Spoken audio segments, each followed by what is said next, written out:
তাদের বেলা 16 আনা কিন্তু আমাদের বেলা কেন 4 আনা?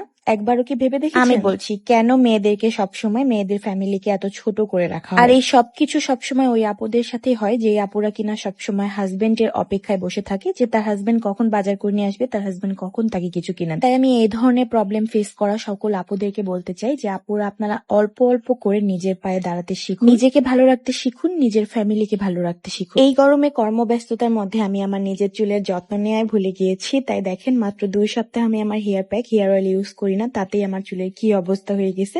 তাই আমি আজকে নিজের মনকে স্থির করেছি যে আমি আজকে আমার হেয়ার প্যাকটা মাথায় অ্যাপ্লাই করব। আমাদের মেয়েদের দাম কোথায় বলেন তো? আমাদের মেয়েদের দাম শুধুমাত্র আমাদের সৌন্দর্য। আর এই সৌন্দর্য কিন্তু শুধুমাত্র আমাদের চেহারাতেই নির্ভর করে না, এই সৌন্দর্য কিন্তু আমাদের চুলের উপরও ডিপেন্ড করে। তাই চুলকে সুন্দর রাখার জন্য, নিজের মনকে সুন্দর রাখার জন্য, নিজের চেহারাকে সুন্দর রাখার জন্য আপুরা সবসময় পরিশ্রম করবেন যাতে নিজেকে সুন্দর এবং ফিট রাখতে পারেন। চেহারা সুন্দর কিভাবে করবেন এটা আপাতত বলতে পারছি না, কিন্তু খুব তাড়াতাড়ি আপনাদের মানে চেহারা সৌন্দর্যের কিছু একটা নিয়ে আসতেছি। বাট এখন চুল কিভাবে সুন্দর করবেন সেটা তো আপনাদের সামনে আছেই। এই যে আমাদের হাজার হাজার কাস্টমার রিভিউ, যেগুলো কিন্তু প্রতিদিন আপনাদের সাথে আমরা শেয়ার করে যে আমার হ্যামিলি ফ্যাশন হাউস